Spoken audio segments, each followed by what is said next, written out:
ಹುಬ್ಬಳ್ಳಿಯಲ್ಲಿ ಅವತ್ತು Kichcha Sudeep piracy team ವಿರುದ್ಧವೇ ನನ್ನ ವಾರ್ ಅಂದಿದ್ರೆ ಇಷ್ಟೆಲ್ಲ ಬೆಳವಣಿಗೆಗಳೇ ಆಗ್ತಾ ಇರಲಿಲ್ಲ. ಈಗ ಮತ್ತಷ್ಟು ವಿಚಾರಗಳನ್ನು ಕೂಡ ಪ್ರಸ್ತಾಪಿಸಿದ್ದಾರೆ ಕಿಚ್ಚ. ದಯವಿಟ್ಟು ಯಾರು ಹೇಳಿದ್ದೋ ಅವರನ್ನೇ ಕೇಳಿ, ನಮಗಂತ ಹೇಳಿದರೆ ಅದಕ್ಕೆ ನಾನು ಉತ್ತರ ಕೊಡ್ತೇನೆ. ಪಾಪ ಅವ್ರಿಗೆ ಏನು ನೋವಿದೆಯೋ ಗೊತ್ತಿಲ್ಲ, ನಮಗೆ ಹೇಳಿದ್ದು ಅಂತ ಅಂದರೆ ಖಂಡಿತವಾಗಿಯೂ ಕೂಡ ನಾನು ಉತ್ತರ ಕೊಡ್ತೇನೆ. ಪರೋಕ್ಷವಾಗಿ ವಿಜಯಲಕ್ಷ್ಮಿ ಅವರಿಗೆ ಸುದೀಪ್ ಟಾಂಗ್ ಕೊಡುವಂತಹ ಕೆಲಸವನ್ನು ಮಾಡಿದ್ರಾ ಅನ್ನುವಂತಹ ಪ್ರಶ್ನೆ. ಯಾವಾಗ ಹುಬ್ಬಳ್ಳಿಯಲ್ಲಿ ಯುದ್ಧ ಅನ್ನುವಂತಹ ಹೇಳಿಕೆಯನ್ನ ಕಿಚ್ಚ ಸುದೀಪ್ ಕೊಟ್ಟರು, ಈ ಕಡೆ ದಾವಣಗೆರೆಯಲ್ಲಿ ವಿಜಯಲಕ್ಷ್ಮಿ ಅವರು ಅದಕ್ಕೆ ರಿಯಾಕ್ಟ್ ಮಾಡುವ ರೀತಿಯಲ್ಲಿ, ಟಾಂಟ್ ಕೊಡುವ ರೀತಿಯಲ್ಲಿ ಒಂದು ಹೇಳಿಕೆಯನ್ನು ಕೊಟ್ಟರು. ಬೆಂಗಳೂರಿನಲ್ಲಿ ದರ್ಶನ್ ಇದ್ದಾಗ ಮಾತನಾಡೋರು ಎಲ್ಲಿರ್ತಾರೋ ಗೊತ್ತಿರಲ್ಲ, ಈಗ ಹೊರಗೆ ಬರ್ತಾರೆ ಎನ್ನುವಂತಹ ಹೇಳಿಕೆ. ಆ ವಿಚಾರಕ್ಕೆ ಸಂಬಂಧಪಟ್ಟಂತೆಯೂ ಕೂಡ ಮಾತನಾಡಿದ್ದಾರೆ.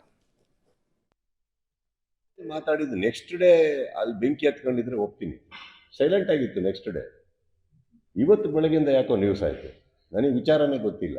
ನ್ಯೂಸ್ ಸಿಕ್ಕುತ್ತಾ ಕೇಳಿದ್ರು ಯಾರೋ ಹಿಂಗೆ ರಿಯಾಕ್ಟ್ ಮಾಡಿದಾರಂತ. ಈಗ ನಾನೊಂದು ಪ್ರಶ್ನೆ ಕೇಳ್ತಾ ಇರೋದು, ದಯವಿಟ್ಟು ಹೋಗಿ ಅವ್ರಿಗೆ ಕೇಳ್ಕೊಂಬನ್ನಿ, ನೀವು ಯಾರಿಗೆ ಹೇಳಿದ್ದು ಅಂತ. ನಮಗೆ ಅಂತ ಹೇಳಿ ನಾನು ಅದಕ್ಕೆ ಕರೆಕ್ಟಾಗಿ ಏನು ಉತ್ತರ ಕೊಡಬೇಕೋ ಕೊಡ್ತೀನಿ. ಯಾರ್ದೋ ಸ್ಟೇಟ್ಮೆಂಟಿಗೆ ನನ್ನ ಹತ್ರ ಪ್ರಶ್ನೆ ಕೇಳೋದು ತಪ್ಪಾಗ್ಬಿಡುತ್ತೆ. That means you are disrespecting me. Please ask that person who they meant. ಇವಾಗ ಅವ್ರು ಯಾರಿಗೆ ಹೇಳಿದವರ ಪಾಪ, ಅವ್ರಿಗೆ ಏನು ನೋವಿದೆಯೋ ನನಗೆ ಗೊತ್ತಿಲ್ಲ.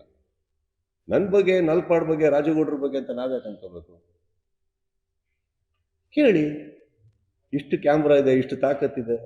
ನಾನಂತೂ ಹೇಳಿದೆ ನಾನು ಯಾರಿಗೆ ಹೇಳಿದ್ದು ಅಂತ. ಹೇಳಿಸಿ, ನಮ್ದೇ ಅಂತ ತಗೊಂಡ್ರೆ ನಾವು 3 ಜನನೂ ಬರ್ತೀವಿ ಉತ್ತರ ಕೊಡೋಕ್ಕೆ.